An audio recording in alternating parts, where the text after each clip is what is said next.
Hello and welcome to the Sideline Live podcast. My name is Orla Keeling and I am the host of the podcast, where every week we bring you a brand new episode with guests ranging from Olympic champions to local heroes, coaches, support staff and anybody involved in the world of sport.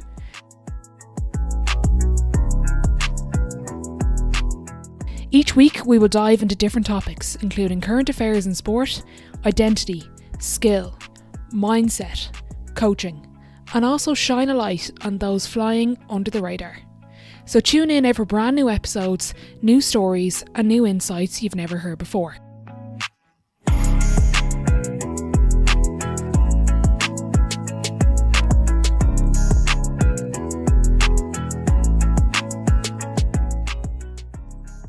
Okay, delighted to be joined by Texas women's basketball head coach, Vic Schaefer. Coach, thanks for having me over the last couple of days in particular. I've really enjoyed it. I suppose this interview is trying to get an insight into your coaching philosophy for our audience in Ireland. Just interested, what's your passion or reason for coaching? Yeah, I've been coaching for 41 years and just feel like the good Lord guided me along in this profession to try to make a difference in young people's lives. We believe that, these are our leaders of tomorrow, and just trying to get them ready for the real world, and we do it through sport. And so it's been a great career, and I'm honored to have the opportunity to coach and teach these young people. How do you connect with the younger generations now? I still feel like I'm young, and I'm pretty in tune with today's world, and so I've got a great staff.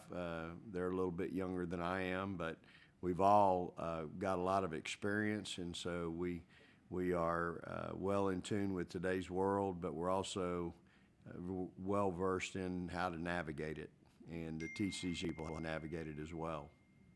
When you look back to your early coaching days to now, what's the biggest change in your approaching? I think when I started back in the mid-'80s, it was a different day. There was different ways, a lot different ways of coaching back in those days compared to today.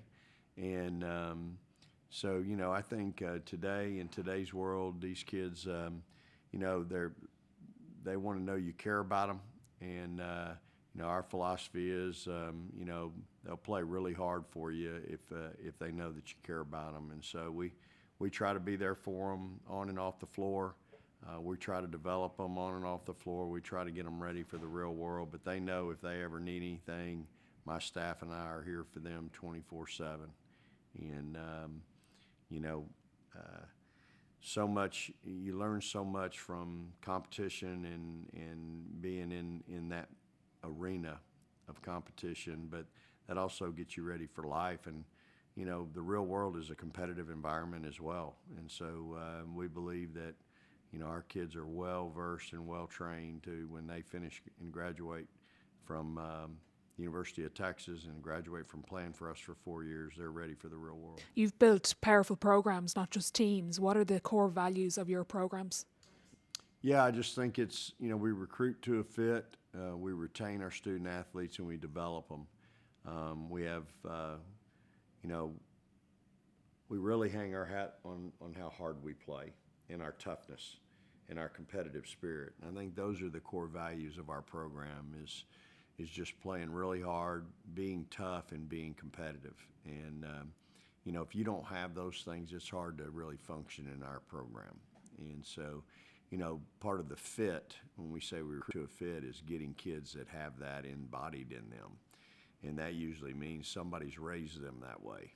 And so for us, that's really, really important. We've got, it's just going to be hard for you to function on our team and our program if you're not competitive, if you're not tough, if you're not physical, if you're not aggressive. I'm obviously here visiting as Grace Prenter's here, being an Irish player. She's had a remarkable journey to get to here. Just when did you become aware of her game and what stood out to you in her play? Well, we back in the spring, we kind of felt like we might need one more guard, and so we started kind of combing the earth, really, not just the United States, right? We looked all over the country and all over the world, and Grace was somebody that we identified that could really shoot the ball and had played some international, had some national experience. And so we reached out and kind of started that recruiting process, brought her and her family over, and had a great visit. But then Grace had some work to do academically before she would get eligible here. And she did the work. Give the kid credit. She really got a lot done in a short period of time. And that shows me she wanted to be here. And so, I have a great respect and admiration for kids that come over the big water, that are that far from home. It's not like they can get in the car and go home for lunch or dinner, or stay a weekend and see mom and dad. And so, for me, I was very close with my parents, so I have a great respect and admiration for anyone that literally leaves home and, for an extended period of time, but even knows they can't go home if they wanted to. We have a lot of kids maybe 3-4 hours from here, but if they really wanted to get home, they could. Grace can't. Lovisa can't. And so, again, there's a soft spot in my heart for kids like that. How has the international player changed college recruiting and the game? Like, there's such an increase at the moment. Yeah, it is. And it just opens up a whole new, area of recruiting, really, in geographically speaking. The United States is big enough, but then you open up the rest of the world, and it just really, it just adds to the mix. And so many kids over there come over here and have good careers. And so, anytime we can get an international kid that's got international experience playing for the country, we're going to look at them. What's the most underrated skill in the game at the moment? I heard you gave a great line about, which is during practice, you were giving some great quotes. But what to you is the underrated skill that we don't coach enough?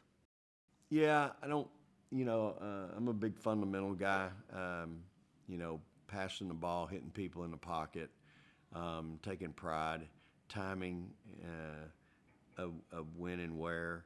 And then, like you heard me in practice, taking a charge is the biggest play in the game. It's a personal foul, it's a team foul, it's a turnover. You're going to get the ball, and so it just has a lot of ramifications to it. And usually your crowd likes it as well, and they get into the game. So it's a big play, and it adds so much to your team when you've got that toughness piece associated with it. You had obviously a very successful season last year. What have you learned and already implemented in this season? We've already got a couple of games under your belt. Yeah, I think this team offensively, it on certain, we've shown on certain days and certain nights we can be really good.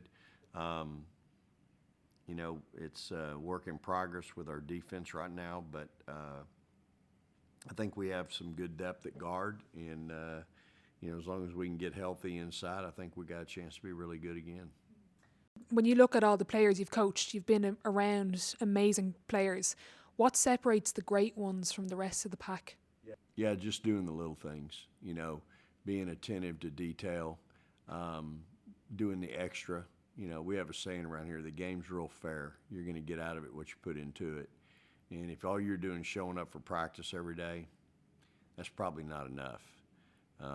And most of our kids don't do that. They come early, stay late, get extra shots up. And so anytime you can get kids that are really bought in and will do that, you got a chance to be really good. So, but it's, at the end of the day, it takes what it takes. There's no magic formula. When you're recruiting then, you're looking for obviously a bit of talent, but the attitude, work rate, being tough, are they the kind of the main the components that you're looking for in a player? 100%. Yeah, you got to have a work ethic. Really, you got to love the game. It's hard to play here if you don't love the game. If it's just a means to an end to get an education, probably not a good fit. But if you love the game and you want to be great at it, you want to put in the work, it's a good place. I was coached by my dad growing up, and I actually coach with him. Just interested in, I love family and sport. How's the dynamic there with with your daughter being involved in the program, and you coached her as well? Yeah, it's really special. She played for me. She knows what it's like to play for me, knows the demands that it takes to play for me. And so she's a great sounding board, along with Sydney Carter, our other assistant who played for me. They can tell these kids on a rough day, a tough day, hey, been there, done that, you can do it, hang in there. Again, it's really special coming to work every day and getting to see Blair, but also she's earned her way, just like she did as a player. She earned her way, and she's earned her way as an assistant coach, has really turned out to be an incredible assistant. She's a hell of a recruiter. What's the biggest lesson you've learned from sport and coaching? I think you've got to be able to adapt. The minute you think you got it figured out and you're comfortable, it's going to happen. And so you got to be able to adapt and change on the fly. And then I think, too, you've got to be in tune with these kids, because you have no idea what they're going through each and every day of their life. All you see is 2 or 3 hours at practice. There's 21 other hours in their life, and you need to be engaged in that as well, because there's so many outside distractions and demands on these kids right now, and it's hard. And again, that's part of what we do. It's not just X's and O's. It's part of what we do, trying to help them navigate this thing called life. If there's any young coaches listening, which I know they do, to this podcast, what advice would you give them on navigating their coaching career? Yeah, I think just be where your feet are. Wherever your feet are, man, give it everything you got. Be emotionally invested in your team. Be emotionally invested in your job and what you're doing and how you're doing it.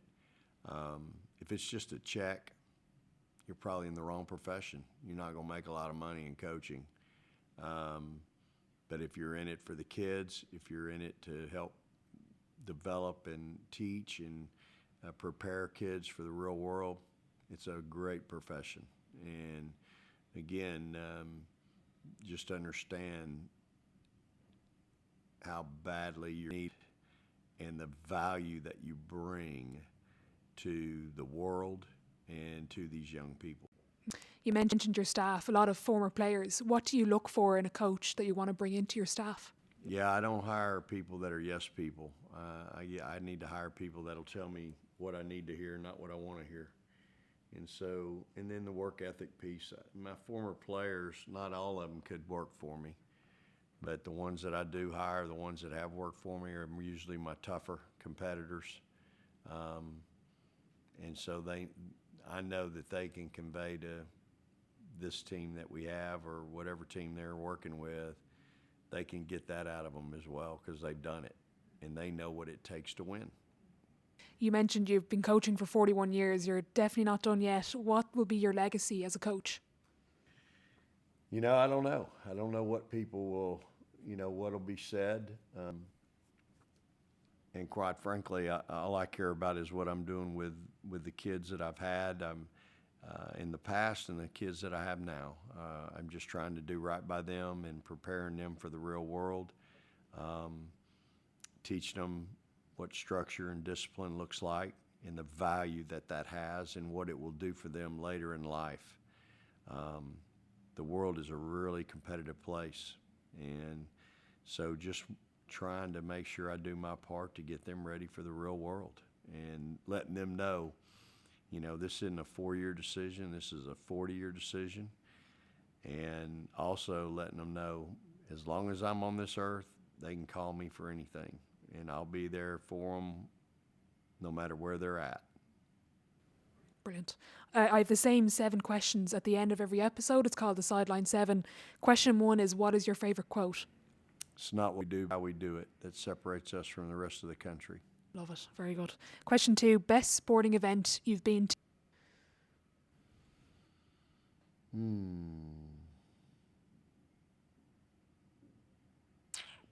Well, I've been to the World Series a couple different times, and that's certainly a great event. But I've also played in the Final Four in the national championship game a couple different times, 3 times. So that's probably tops on my list. Very good. Question 3, what's been the biggest setback or challenge in your career and how did you react to it?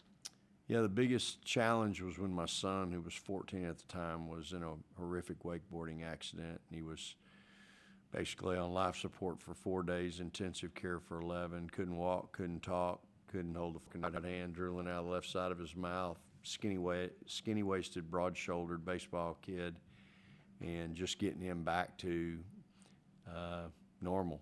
He'd walk in the door right now and you never know anything happened to him, but he was in trouble for about 39 days, but I never left his side. Saw him through that challenge, and he came out. He's my walking, talking miracle. Amazing. Question 4, your biggest achievement on or off the court? Probably my biggest achievement off the court is my family. I have a wonderful wife and 2 beautiful kids, and really blessed with them, as well as a great family growing up. My mother and father were great Christian people, and I grew up in an incredible home. On the court, obviously winning the national championship in 2011 was a great feat, but when you look over the course of a career, I've had so many great victories in games where maybe we shouldn't have won. When we beat UConn in 17 in the Final Four, they'd won 111 straight games. It's the longest winning streak in any sport in the history of sport. And my Mississippi State team beat them. So that was a pretty good day. That was a sweet one. Yep. Yeah. Question 5, what advice would you give your 18-year-old self?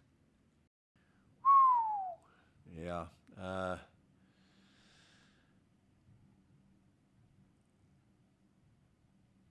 Be better in school.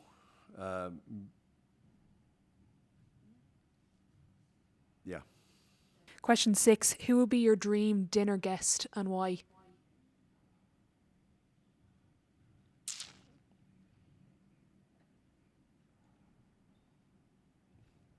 I